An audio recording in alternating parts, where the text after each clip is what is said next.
श्री शिवाय नमस्तुभ्यम हर हर महादेव। देखिए दोस्तों, आज का यह वीडियो बहुत ही ज़्यादा खास होने वाला है।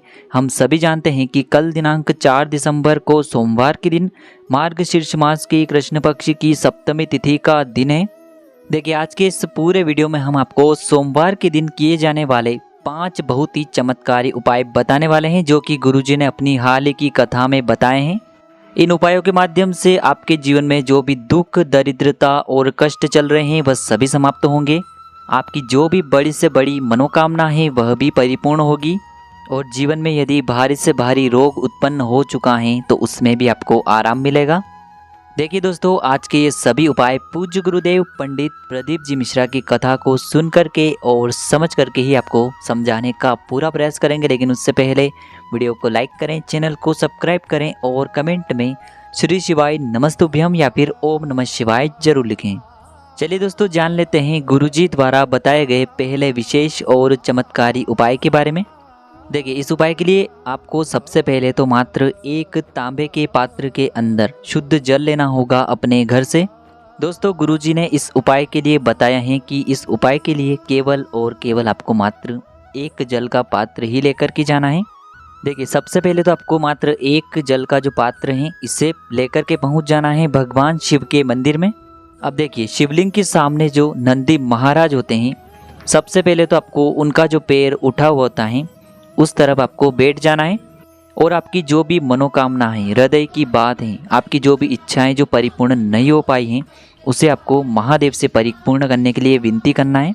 यानी कि यदि आपकी धन प्राप्ति को लेकर कोई मनोकामना हो, व्यापार में वृद्धि के लिए आपकी कोई मनोकामना हो, नौकरी प्राप्ति के लिए यदि आपकी कोई भी मनोकामना हो, किसी भी प्रकार की यदि आपकी मनोकामना है तो उसे आपको नंदी महाराज के उठे हुए पैर की तरफ बैठ करके भगवान शिव को देखते हुए आपको वह मनोकामना बोलनी है और आपको श्री शिवाय नमस्तुभ्यम इस मंत्र का जाप कर लेना है।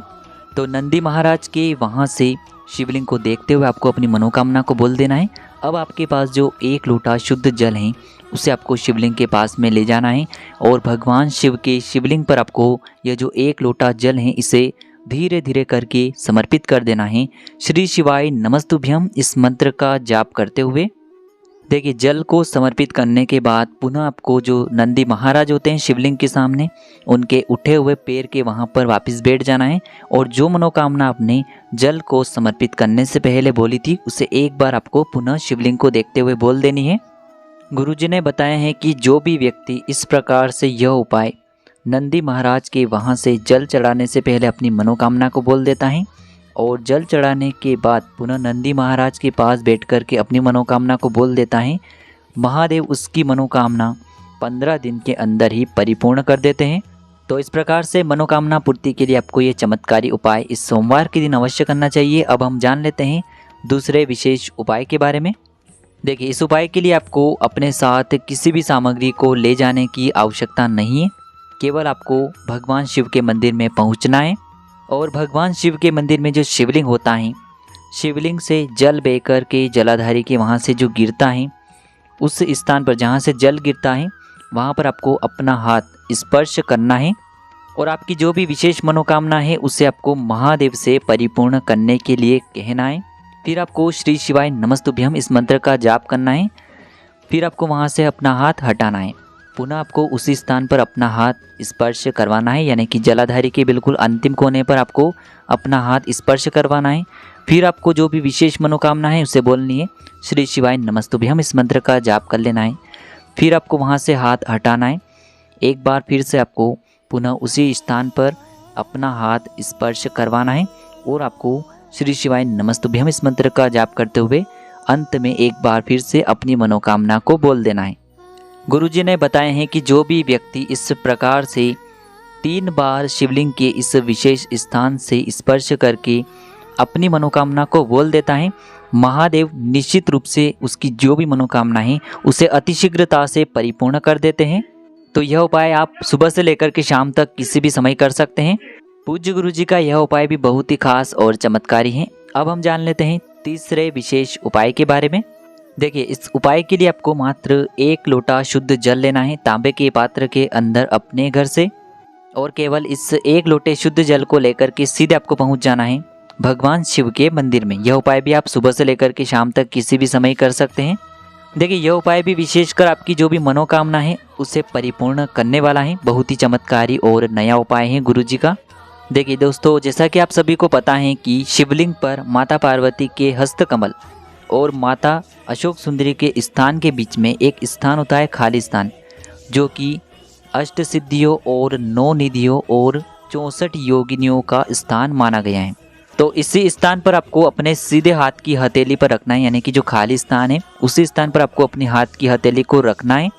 और आपकी जो भी विशेष मनोकामना है, चाहे धन प्राप्ति को लेकर आपकी कोई भी विशेष मनोकामना हो, व्यापार को लेकर आपकी कोई भी मनोकामना हो, रोग मुक्ति के लिए आपकी कोई भी विशेष मनोकामना हो, जो भी आपकी मनोकामना है उससे आपको शिवलिंग पर जो खाली स्थान होता है माता अशोक सुंदरी और माता पार्वती के हस्तकमल के बीच में, वहाँ पर अपने सीधे हाथ को रख करके बोल देना है। आपकी निश्चित रूप से 3 महीने के अंदर ही आपकी वो मनोकामना परिपूर्ण होगी महादेव की कृपा से।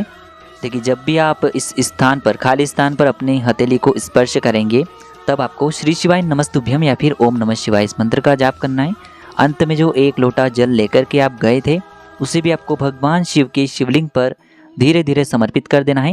श्री शिवाय नमस्तुभ्यम इस मंत्र का जाप करते हुए अंत में आपको एक बार फिर से आपकी मनोकामना को दोहरा देना है। महादेव मात्र 3 महीने के अंदर ही शीघ्रता से आपकी जो भी मनोकामना है उसे परिपूर्ण करेंगे। अब दोस्तों हम जान लेते हैं गुरुजी द्वारा बताए गए चौथे विशेष और नए उपाय के बारे में। देखिए इस उपाय के लिए आपको मात्र थोड़ा सा पीला चंदन लेना होगा। पीले चंदन की यदि आपके पास लकड़ी है तो उसे घिस करके आपको चंदन के रूप में तैयार करना है। यदि पीला चंदन का पाउडर है तो उसे आपको ले लेना है। पीला चंदन यदि आपके पास नहीं है तो आप सफ़ेद चंदन का प्रयोग भी कर सकते हैं। और इसी के साथ में आपको मात्र 1 लोटा शुद्ध जल लेना है तांबे के पात्र के अंदर अपने घर से। अब मात्र इन दोनों सामग्रियों को लेकर के सीधे आपको पहुंच जाना होगा भगवान शिव के मंदिर में। यह उपाय भी आप सुबह से लेकर के शाम तक किसी भी समय कर सकते हैं। देखिए सबसे पहले तो आपके पास जो पीला चंदन है उसमें आपको थोड़ा सा जल डाल करके उसे गीला करना है पेस्ट के रूप में। अब जिन 3 उंगलियों से आप शिवलिंग पर त्रिपुंड का निर्माण करते हैं उन तीनों उंगलियों में आपको यह जो पीला चंदन है इसे लेना है और इस पीले चंदन को अपनी तीनों उंगलियों में लेकर के शिवलिंग पर त्रिपुंड का निर्माण आपको करना है। देखिए जब भी आप शिवलिंग पर त्रिपुंड का निर्माण करेंगे तो आपके मन में यही भाव होना चाहिए कि मेरे जीवन में ये जो परिस्थितियाँ चल रही हैं, संकट चल रहे हैं, लगातार जीवन में एक के बाद एक संकट आते ही जा रहा है। संकटों ने जीवन को चारों तरफ से घेर लिया है। देखिए गुरुजी ने त्रिपुंड बनाने का एक विशेष नियम और एक विशेष जानकारी दी है। देखिए सबसे पहले तो आपको अपने हाथ की 2 उंगलियों से शिवलिंग पर 2 लाइनों का निर्माण कर देना है। इसके बाद आपको अंगूठे के पास वाली उंगली से तीसरी लाइन का निर्माण भी कर देना है। गुरुजी ने इस उपाय का एक महत्व बताया है कि जब भी आप अंतिम लाइन बनाएंगे त्रिपुंड की, यानी कि तीसरी लाइन बनाएंगे, तब महादेव आपका हाथ थाम लेंगे और आपको जीवन की समस्त परेशानियों से, दुख दर्द और तकलीफ़ों से बाहर निकाल देते हैं। अब अंत में जो आप एक जल का पात्र लेकर के आए हैं उसे भी आपको भगवान शिव के शिवलिंग पर धीरे धीरे समर्पित कर देना है। श्री शिवाय नमस्तुभ्यम इस मंत्र का जाप करते हुए। तो दोस्तों विशेषकर संकट और समस्याओं को दूर करने के लिए आप ये चमत्कारी उपाय कर सकते हैं। अब हम जान लेते हैं गुरुजी द्वारा बताए गए 5वें और चमत्कारी उपाय के बारे में। देखिए इस उपाय के लिए गुरुजी ने बताए हैं कि यदि आप शिवालय गए हैं और वहाँ पर आपको शिवलिंग पर यदि कनेर का पुष्प कहीं भी चढ़ा हुआ दिखाई दे तो आपको उस कनेर के पुष्प को वहाँ से उठाना है। अब इस कनेर के पुष्प को आपको सबसे पहले तो भगवान गणेश के स्थान पर स्पर्श करवाना है, यानी कि शिवलिंग के सीधे तरफ जो गणेश जी का स्थान होता है वहाँ पर स्पर्श करवा देना है। इसके बाद आपको उस पुष्प को वहाँ से उठाना है। फिर कार्तिकेय जी वाले स्थान पर आपको स्पर्श करवा देना है। फिर आपको माता अशोक सुंदरी वाले स्थान पर इस कनेर के पुष्प को स्पर्श करवाना है। इसके बाद माता रानी का जो हस्त कमल होता है, कटी वाला भाग होता है, वहाँ पर आपको इस कनेर के पुष्प को स्पर्श करवाना है। इसके बाद आपको इस कनेर के पुष्प को शिवलिंग के पास में जो त्रिशूल होता है, त्रिशूल के जो तीनों शूल जिस स्थान से जुड़े हुए होते हैं वहाँ पर आपको इस कनेर के पुष्प को स्पर्श करवा देना है।